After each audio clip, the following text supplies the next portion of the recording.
umaga sa ating lahat. Nandito si ate. Ate, anong hardware niyo doon sa Lanao? Almira Hardware. Ha? Almira Hardware. Saan ang location natin? Esperanza, Bacolod, Lanao del Norte. Anong pangalan mo ate? Mayrapi Agan.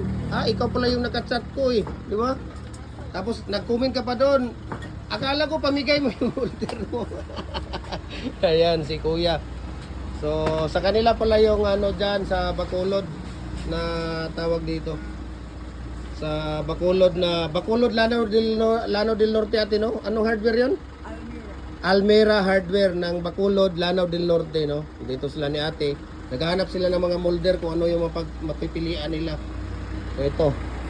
Sila ni ate yung sasakyan nila. Silang dalawa ni kuya. Ano pangalan mo kuya? Albert Agan. Ayan, si Kuya Albert Agan, no, ng Bacolod, Lanao del Norte. So, nandito sila. Naghahanap sila ng tawag dito ng mga molder or naghahanap talaga sila ng mortar mixer. Kaso lang dito sa Mindanao talaga bihira lang dito ang gumagamit ng mortar mixer, no? Sa Luzon marami sa Luzon ng mortar mixer. Ayan. Si Ate Maria P. Agan. Ayan. Ayan silang dalawa ni kuya.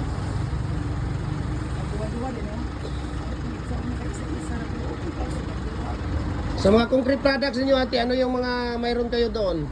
Hollow blocks lang, wala kayong mga decorative bricks, mga lober, ganyan, wala kayo. Maganda ang ate, mga decorative, maganda ang bricks kasi ang bricks yan ang mga fast moving talaga ngayon dito sa amin.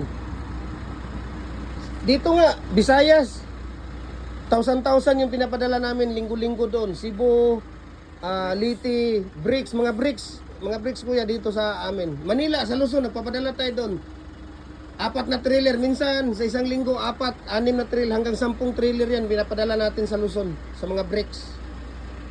Dahil ito ngayon ang in sa mga daan, kung nakita mo, sa mga daan, sa mga garden, di ba? Yung sa gitna ng daan, sa gilid, yan ang mga pinaka-fast moving ngayon na Ito mga decorative, ito kagaya nito, mga decorative na yan ay mga nasa ginagamit sa CR, sa banyo, sa sala. Sa swimming pool. Ang lover talaga, ito yung mga pinaka-fast moving. Kaso number 6 na ang mayroon.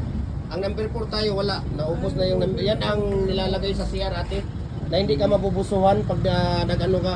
Papasok yung hangin na pag nasa labas ka, hindi ka makikita kasi straight yung niya. Tapos ang hangin papas, yan ang lower. For building ventilation yan. Yan ang lower. Yan ang pinaka-fast moving sa lahat.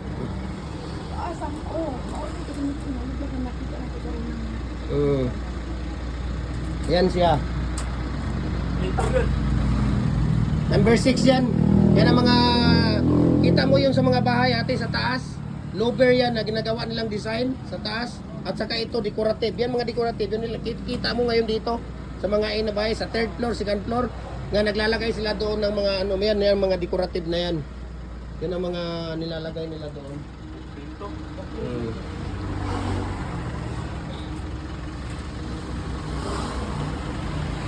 Bilang kayo, Juan. Tungol bakya.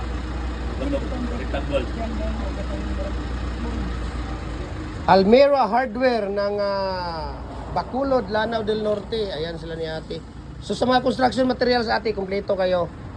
Sa mga kabilya, lahat. Plywood, mga ganun. Minto.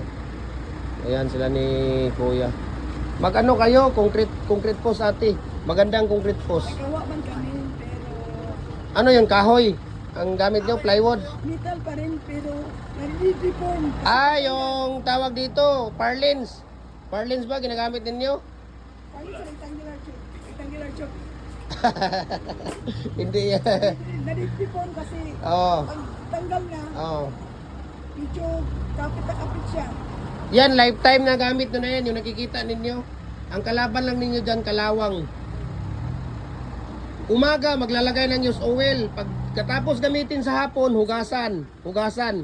Para kinabukasan, mag-used oil. Pag hindi ginagamit, lagyan ng used oil.